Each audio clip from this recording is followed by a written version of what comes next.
नमस्कार दोस्तों, आप सभी का स्वागत है ज्ञान की सुधा चैनल में। आज मैं आप सभी के समक्ष तुलसी विवाह की 2 कथाएं प्रस्तुत कर रही हूं। कार्तिक मास के शुक्ल पक्ष की एकादशी को तुलसी विवाह के रूप में मनाया जाता है और इसी तिथि के बाद शादी विवाह आदि शुभ कार्य आरंभ किए जाते हैं। जिन परिवारों में पुत्री नहीं होती है वे तुलसी जी का शालिग्राम जी के साथ विवाह करवाकर कन्यादान का फल प्राप्त करते हैं और जो स्त्रियां कार्तिक मास का स्नान करती हैं वे तुलसी जी एवं शालिग्राम जी का विवाह भी करवाती है। तुलसी जी का विवाह पूरे विधि विधान से खूब धूमधाम से और गाजे बाजे के साथ किया जाता है। तुलसी जी के बिरवे से शालिग्राम के फेरे एक सुंदर मंडप में करवाए जाते हैं। तुलसी विवाह के संबंध में प्राचीन ग्रंथ में कई कथाएं दी गई है। एक अन्य कथा के अनुसार एक परिवार में ननद भाभी रहती थी। ननद अभी कुंवारी थी, वह तुलसी जी की बड़ी सेवा करती थी, पर भाभी को यह सब फूटी आंख नहीं सुहाता था। कभी कभी तो वह गुस्से में कहती कि जब तेरा विवाह होगा तो तुलसी ही खाने में दूंगी तथा तुलसी ही तेरे दहेज में दूंगी। यथा समय जब ननद की शादी हुई तो उसकी भाभी ने बारातियों के सामने तुलसी का गमला फोड़कर रख दिया। भगवान की कृपा से वह गमला स्वादिष्ट व्यंजन में बदल गया। गहनों के बदले भाभी ने ननद को तुलसी की मंजरी पहना दी तो वह सोने के आभूषणों में बदल गई। वस्त्रों के स्थान पर तुलसी जी का जनेऊ रख दिया तो वह रेशमी वस्त्र में बदल गया। ससुराल में उसके दहेज आदि के बारे में बहुत बड़ाई हुई। इस पर भाभी को बड़ा आश्चर्य हुआ और तुलसी जी की पूजा का महत्व उसकी समझ में आ गया। भाभी की एक लड़की थी, वह अपनी लड़की से कहती कि तू भी तुलसी की सेवा किया कर, तुझे भी बुआ की तरह फल मिलेगा। पर लड़की का मन तुलसी की सेवा में नहीं लगता था। लड़की के विवाह के समय आया तो भाभी ने सोचा जैसा व्यवहार मैंने अपनी ननद से किया उसी के कारण उसे इतनी इज्जत मिली, क्यों न मैं अपनी लड़की के साथ भी वैसा ही व्यवहार करूं।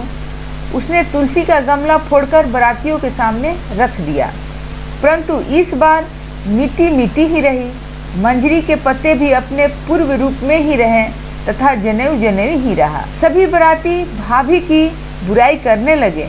ससुराल में सभी लड़की की बुराई कर रहे थे। भाभी ननद को कभी घर नहीं बुलाती थी। भाई ने सोचा मैं ही बहन से मिल आऊं। उसने अपनी इच्छा पत्नी को बतलाई तथा सौगात ले जाने के लिए कुछ मांगा। भाभी ने थैले में जुआर भरकर कहा और तो कुछ है नहीं, यही ले जाओ। वह दुखी मन से चल दिया। भला बहन के घर कोई जुआर लेकर जा आता है। बहन के नगर के समीप पहुंचकर उसने एक गौशाला में गाय के सामने जुआर का थैला उलट दिया। तब गौपालक ने कहा, ए भाई, सोना मोती गाय के आगे क्यों डाल रहे हो? भाई ने उसको सारी बात बता दी तथा सोने मोती लेकर प्रसन्न मन से बहन के घर गया। बहन बड़ी प्रसन्न हुई। तोहफे देखकर ससुराल वालों ने बहुत ही बड़ाई की। अब मैं दूसरी कथा सुना रही हूँ। यह तुलसी जी का पौराणिक कथा है। यह तुलसी विवाह का पौराणिक कथा है। एक बार शिव ने अपने तेज को समुद्र में फेंक दिया था। उससे एक महातेजस्वी बालक ने जन्म लिया। यह बालक आगे चलकर जालंधर के नाम से पराक्रमी दैत्य राजा बना। इसकी राजधानी का नाम जालंधर नगरी था। दैत्यराज कालनेमी की कन्या वृंदा का विवाह जालंधर से हुआ। जालंधर महाराक्षस था।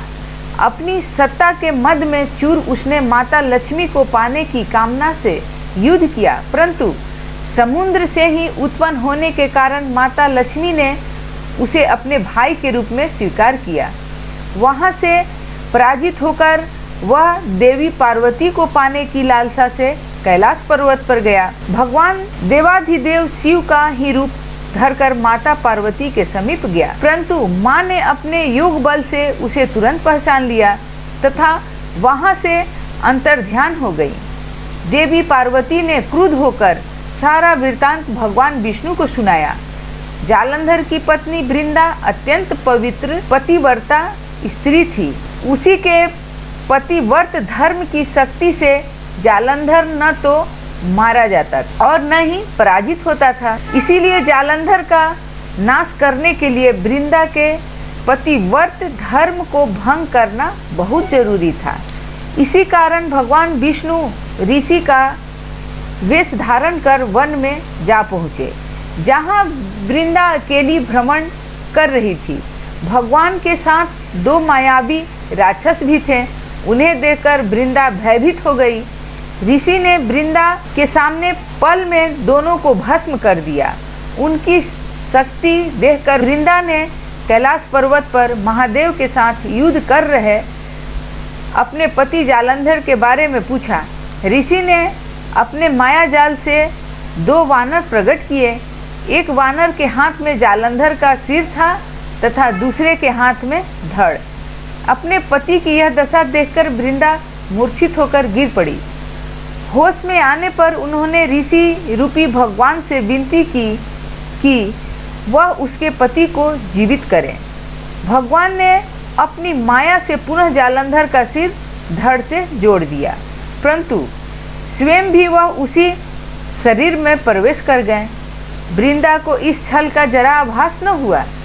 जालंधर बने भगवान के साथ वृंदा पतिव्रता का व्यवहार करने लगी, जिससे उसका सतीत्व भंग हो गया। ऐसा होते ही वृंदा का पति जालंधर युद्ध में हार गया। इस सारी लीला का जब वृंदा को पता चला तो उसने क्रुद्ध होकर भगवान विष्णु को हृदयहीन शिला होने का श्राप दे दिया। अपने भक्त के श्राप को विष्णु ने स्वीकार कर लिया और शालिग्राम पत्थर बन गए। सृष्टि के पालनकर्ता के पत्थर बन जाने से ब्रह्मांड में असंतुलन की स्थिति हो गई। यह देखकर सभी देवी देवताओं ने वृंदा से प्रार्थना की वह भगवान विष्णु को श्राप मुक्त कर दे। वृंदा ने विष्णु को श्राप मुक्त कर स्वयं आत्म दाह कर लिया। जहाँ वृंदा भस्म हुई वहाँ तुलसी का पौधा उगा। भगवान विष्णु ने वृंदा से कहा, हे वृंदा, तुम अपने सतीत्व के कारण मुझे लक्ष्मी से भी अधिक प्रिय हो गई हो। अब तुम तुलसी के रूप में सदा मेरे साथ रहोगी। तब से हर साल कार्तिक महीने के देव उठावनी एकादशी का दिन तुलसी विवाह के रूप में मनाया जाता है। जो मनुष्य भी मेरे शालिग्राम रूप के साथ तुलसी का विवाह करेगा उसे इस लोक और परलोक में विपुल यश प्राप्त होगा। उसी दैत्य जालंधर की यह भूमि जालंधर नाम से विख्यात है। सती वृंदा का मंदिर मोहल्ला कोट किशनचंद में स्थित है। कहते हैं इस स्थान पर एक प्राचीन गुफा थी जो सीधी हरिद्वार तक जाती थी। सच्चे मन से 40 दिन तक सती वृंदा देवी के मंदिर में पूजा करने से सभी मनोरथ पूर्ण होते हैं। जिस घर में तुलसी होती है वहाँ यम के दूत भी असमय नहीं आ सकते। तब से कार्तिक मास की शुक्ल पक्ष की एकादशी को तुलसी विवाह किया जाता है। जो मनुष्य तुलसी जी का शालिग्राम जी के साथ विवाह करवाते हैं वे इस लोक में सुख प्राप्त कर अंत में भी मोक्ष को प्राप्त करते हैं।